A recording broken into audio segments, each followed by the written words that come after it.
Tipaldi. We're at Don Odell's Legends tonight, and we're really blessed to have a very eclectic musician, a guy who plays all sorts of music. We've been just talking about blues. You've been eavesdropping a little bit, but Peter, just a wealth of knowledge about Americana, R&B, country, folk, and blues. Yeah. And but I think what's interesting to me is you just mentioned Robert Johnson, and it's like you're two. It's almost like growing up. You seem to have had two musical lives: the life in New Jersey with your mom, and then you moved when you were 6, 8, 9, 10. Yeah, maybe 8 years old. You moved to Alabama to live in a trailer park with your dad. Yeah. What kinds of musical discoveries did you make at both places? What was the music you listened to in Jersey that So when caught I was your a ear? kid, when I was I guess around 4 or 5, my mother used to take me and my sister into New York when during the British invasion. Yeah. You know, so one of the first shows I ever saw was the Beatles, Shea Stadium. Wow. Because my sister was older. Yeah. So, but they dragged me along, you know, and so it became the Beatles, and then the British invasion. So the Animals, you know, and the Dave Clark Five, and you know, all Murray the K and the Swingin' Soiree. We go to all those shows. How cool! And then the Temptations, and then all the Motown acts. Right. So I saw little Stevie Wonder. Yeah. You know, all the R&B and rock, like British invasion stuff. Yeah. And then so by the time I was 8, I had seen everybody. Wow. You know, I'd seen everything. I mean, Tom Jones. And Petula Clark. Petula Clark. You know, anybody who was on those reviews. You know? Yeah. And then when I went to Alabama, I was in a little trailer park, and there was nothing to do, but my father had an AM radio, so I started tuning into on the dial, on either ends of the dial, the gospel music. That's where I first heard Howlin' Wolf, Muddy Waters. That's where I heard Tony Joe White, who's like who I became a disciple of. And then country music out of Nashville, Hank Williams and all that stuff coming out of Nashville at that time, 68, 69. WLAC. Yep.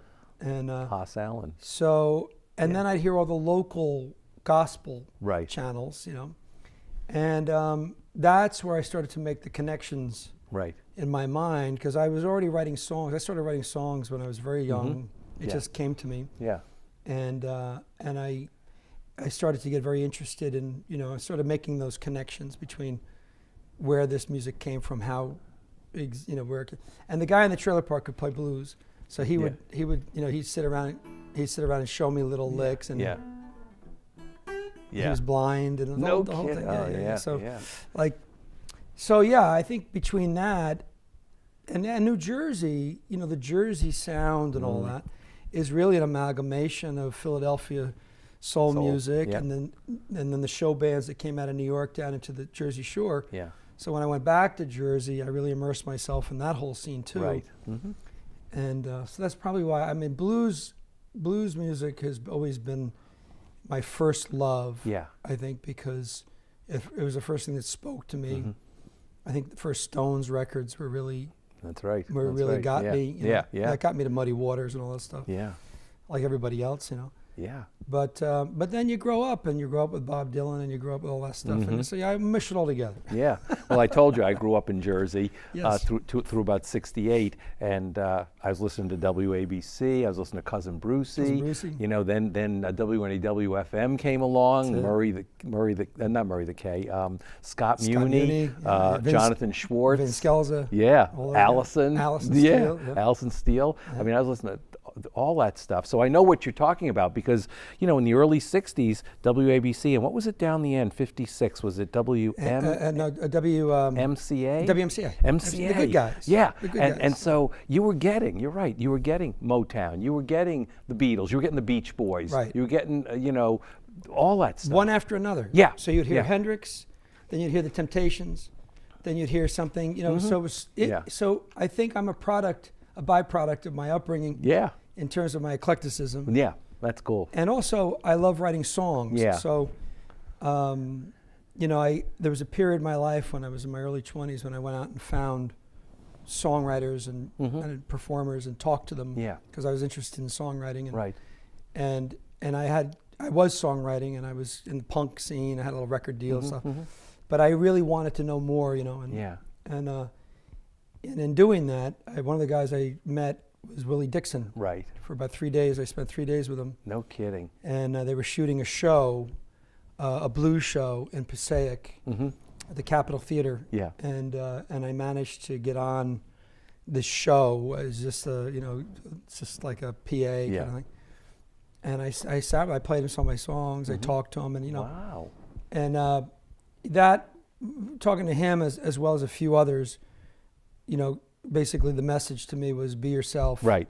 Don't try to be like him. Don't try to be like Muddy. Yeah. Don't try to be like anybody else. Try to it's a journey of finding who you are and putting that forward. Right. Yeah. And that's the thing. That's the message I got over and over from people. You know. The same message when you went to Nashville, because I know they're. Yeah. That's songwriting. Well, there's writing 101 down there. There's writing for the craft, which a lot of guys do. They, which is a business. Yeah. Like when I first moved to Nashville, and I performed down there, had Little Feat was my backup band. No kidding. For a bunch of shows. Yeah. Oh, jeez. It's amazing. Yes. But I noticed in the front row there were all these people with pads. And I'd spit a line, she's dark and still as a December afternoon. I don't know, something. Try and eat an apple without your front teeth. Right, exactly. Or something like that. I'd throw something out, and all of a sudden I see it all write it down. And I'm like, what's going on here? Yeah. So when the show was over, I'd walk up to these people. I'd say, what were you writing down? They go, oh, that one line gave me an idea. So I went to my friend who was there for many years. I said, what is this idea thing? Right? And he goes, man, it's a business down here. Yeah. First guy that gets the gold ring, brass ring, man. So, who's going to know if they take your line? Who cares? Right. It's business. Yeah. It's an industry town. Yeah. So there's writing for the industry. Yeah. And then there's what I do, which is I just write for myself. Right. Yeah. And I did some writing for other people and stuff, but I really like to satisfy myself. Yeah. You're talking to an English teacher, former English teacher here who taught writing. What's your process? Do you write every day? I write all the time. You do? I write, and it's funny, the things that really inspired me to write was all literary stuff. In fact, one of my songs talks about that. It's not on any record that you'd probably know, but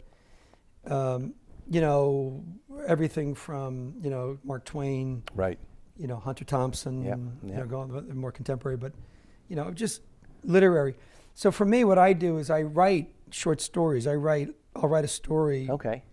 It's kind of I'll just start to write it. There's two ways I work. One is I write a story, and I write it out, and I put it away. Yeah.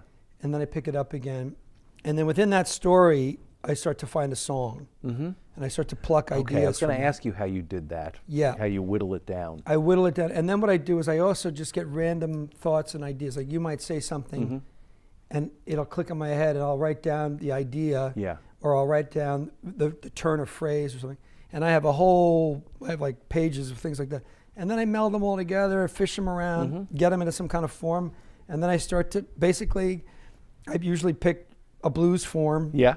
And start to work it in. With the music. With the music, and then I shave and chip. And when it's done. It's done. Yeah. Is it difficult to take all these ideas and condense it into 3, 4, 5 minutes at the most? Well, in the beginning, I mean, like Loose Ends, the song that you just mentioned with your friend. That was a song that I just took pieces of ideas, everything from the National Enquirer. I was in the checkout line. I picked up some of those things, and I found like you can't walk your bovine in England. Oh yeah, somewhere. right, yeah. You're not allowed to walk your bovine across the road. So I was like, that's good. Yeah. And then I just made stuff up about you kiss your grandma and all that. But when I have that many words, that I find a groove and I spit them, kind of like a rap tune. Yeah. But as I've gotten older, like you do as you get older, you figure out ways to simplify everything. Yeah. And that's what I'm really into now is streamlining and getting the basic crux. Like the next record I'm working on, it's probably the closest thing to a pure blues record in terms of, the ideas it's a strong idea, and then it's all direct, with a groove. Yeah. How do you know when a song is ready? I mean, I know you said you throw it aside, but do you workshop them, out? No, or I usually just play. You trusting yourself? Yeah, so what I do is like this. I have a new song I'm going to do tonight called Sitting on the Edge of the World. And I've been sitting on that for a year, playing with it in my mind, writing it, and playing on the piano, playing different kinds of. And then I was in Italy, and I thought, tonight let's do something. So I just started to play like a groove. Yeah. And I just started singing the lines over it, and it fit beautifully. Right. And that's it. It's done. Yeah. It came together that quickly. Right. Yeah. So sometimes it's like that, and sometimes there's a song on my new record, on Blue Flame, I did on my iPhone. I did it in 10 minutes. I think it's the best track on it. It's kind of like an old Bentonian, Skip James kind of feel. Which one is that? It's called Young Girl. Oh, yeah. Is that the last cut? Yes. Yes. I was listening to that today again just to put you in my head, and I thought, this is really Mississippi Delta kind of feel. I just was sitting around. I had a cold. I was sitting in my house in Nashville. I was depressed. And I just turned my iPhone on, and I found a drum loop in it. Right. And I just sang and played into it, and then I forgot about it. And then when I was going through putting the record together, I found it. I was like, this sounds pretty cool. So I sent it to Dave Bennett, who's my longtime friend and engineer. And I said, is this good enough to play? He goes, oh, it sounds good. He goes, what'd you use, Vintage? Vintage. It's an iPhone. Yeah, it's Au Courant. It's exactly. Yeah. So. Oh, uh-oh. Did you just write Au Courant down someplace? That's going to show up now. Au Courant. Yeah, it's Au Courant. Right. Well, Instead of Al Corinne, it'll be Au Courant. Au Courant. Well, I love on your CD, I love the Rolling Log. Rolling on a Log. Rolling on a Log. But I also love From Where I Stand, and I love Round and Around. Those two just really caught my ear because they're poetic, they're very visual, they've got the feel to them, and it's more interesting to listen to. It's not just let me blast away with the guitar. Yeah. I've always felt like, to me, it's always about the song. And all the great people I played with throughout the years have, and I mean, some some are luminaries, and some you don't know, but they're great because they lift the song. They're about the song. The wheedle-deedle-deedling on the guitar, I mean, I love guitar. Right. But people forget, like those guys, Howlin' Wolf, those guys, they're about the song. Yeah. The guitar playing, the harmonica playing was all about the weaving around of the song. Right. If you played a guitar solo over Howlin' Wolf, you were done. You know what I mean? He wasn't going to allow it. Yeah. So, but in the 60s, when rock and blues met came together, the Jimmy guitar, and the Cream, exactly. And it became, that's all that was born. Exactly, yeah. So yeah. For me, it's always been the song. Yeah, and I always think the instrumentation colors the words in some way. Like you, and I've said this when I used to teach. I'd say to the kids, I can tell you a really sad story, and it'll take me about 20 minutes. Right. But I can play you E minor, and you'll cry. Exactly. And so the wait a minute. E minor and you'll cry. Is that another song? That's it. Get them all. Do you ever get writer's block? How do you fight your way through that? Yeah. No, there are times where I feel like I'm never going to write again. How do you get through it? I just start writing again. Yeah. And then I think something is terrible, and I feel like I'm doing terrible work, and then I send somebody my demo, and they go, "Oh, this is the best thing you've ever done." And I'm like, "What?" Yeah. So, the thing about writing is, I learned this a long time ago too. What's his name? I can't think of his name right now. Broadway lyricist. Anyway, a long time ago, I sought out a bunch of people, and this one guy told me, this famous Broadway lyricist, I'm having block. Yeah. Anyway, he told me, he said, "What's your process?" Because and I said, "Well, I write." He goes, "I write when I'm feeling inspired." Right. He goes, And he says, "Do you want to know mine?" I said, "Yeah." He says, "Okay, here's what I do. I get up in the morning, and I go to the bathroom, I brush my teeth, comb my hair." He says, "I get dressed, I get my suitcase, my briefcase, I go downstairs, my wife makes breakfast, I read the paper, I go over, I kiss my wife goodbye, I go out the front door, I get in my car, I drive around the block. I pull up in front of my house. I walk in, and I go into my study, and I write. He says, Yeah. He says, for 8 hours, I'm in my study. Wow. He said, that's what I do. Yeah. He goes, inspiration? That's my inspiration. Yeah. And I was about 23 Yeah. when I heard this, and I was like, okay, so it's a never-ending. Yeah. You have to work at it. Yeah, You know? that's right. So I don't work as hard as I used to, Mm-hmm. but I write all the time. Yeah. Have you learned to trust the muse? That it will come? Oh that yeah. No, I still feel like I just started writing a song. Now, of course, I won't finish it, but Yeah. and it came out of nowhere, Mhm. and I'm really excited about it. So I Right. put it away, Yeah. and I wait to pick it back up. But Yeah. Yeah. oh yeah, inspiration. I get inspiration from everywhere, from Yeah. places, people. Mm-hmm. You know, Is it hard walking through life with a songwriter's eye? yes, it is Yeah. because What makes it hard? well, you tend to prophesize your own life. Mm-hmm. So, you'll write a song about the breakup of a relationship, and sure enough, Yeah. bam, It happens. It happens. Yeah. And many of my songs, really, I have to say, I probably have lived out. People say you have to live the blues to write about the Yeah. blues. Yeah. I think I write about the blues and then I live them. Yeah. Yeah. You know? Yeah. Yeah. Yeah. Does a songwriter today have to have a social conscience also and I don't know how they couldn't. speak to Yeah. to the world? Well, we the come ills? from, where we come from Yeah. is songs of social relevance, Right. and whether it be, political or whether it's, sexual or Yeah. whatever it is, it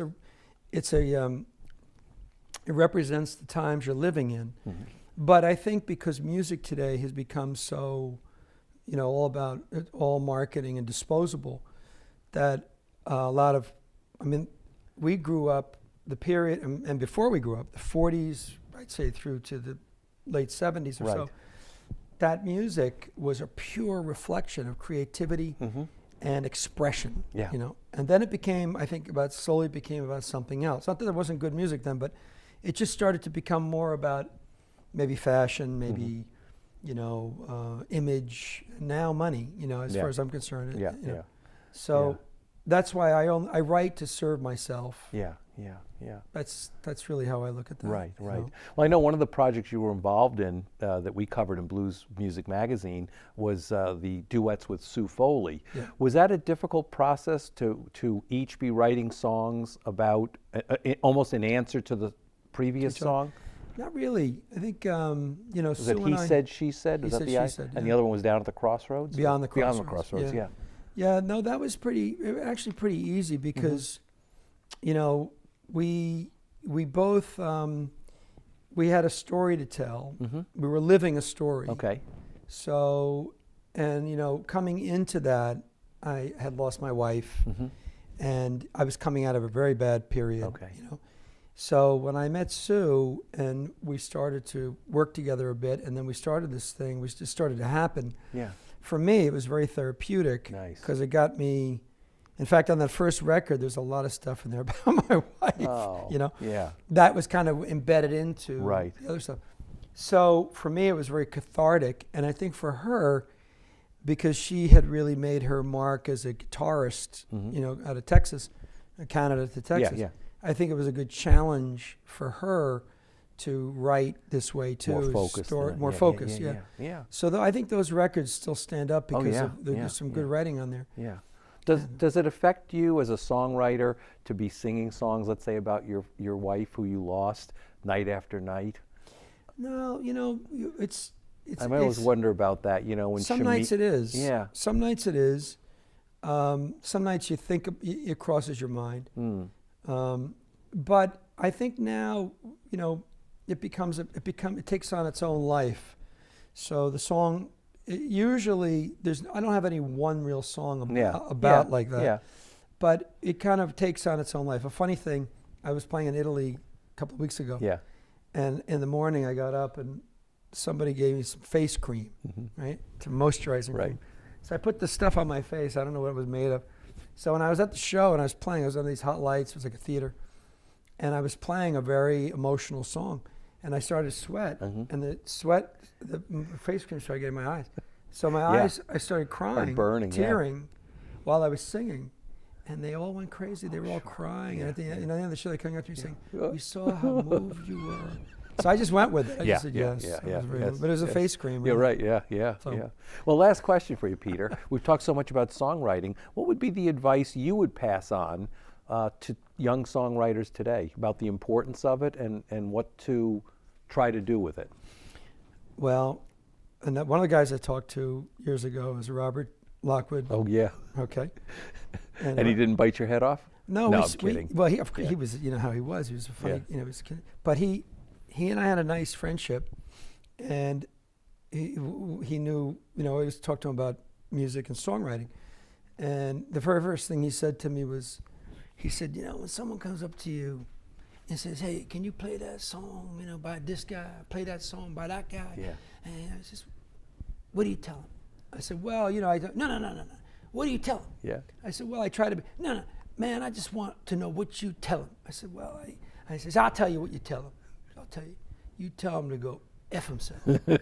That's what you tell him. He's pounding my chest. That's so good. That's him. And I said, well, why would I do that? He said, why am I being, He said, because you tell him, I play what I play. Yeah. I play who I am. Yeah.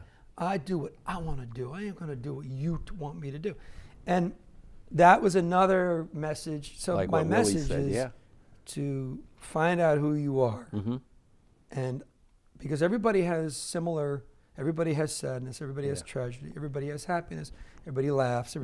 So if you can connect with yourself and express through your own voice, you will make those connections to other people. Right. And the most important thing is to be honest. Yeah.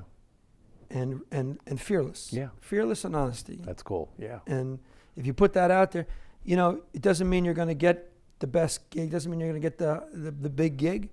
It doesn't mean you're going to make a lot of money. Right. It might mean you get the biggest gig. It might mean you make a lot of money. It's not about any of that. It's purely, you're on a journey of self-discovery. That's right.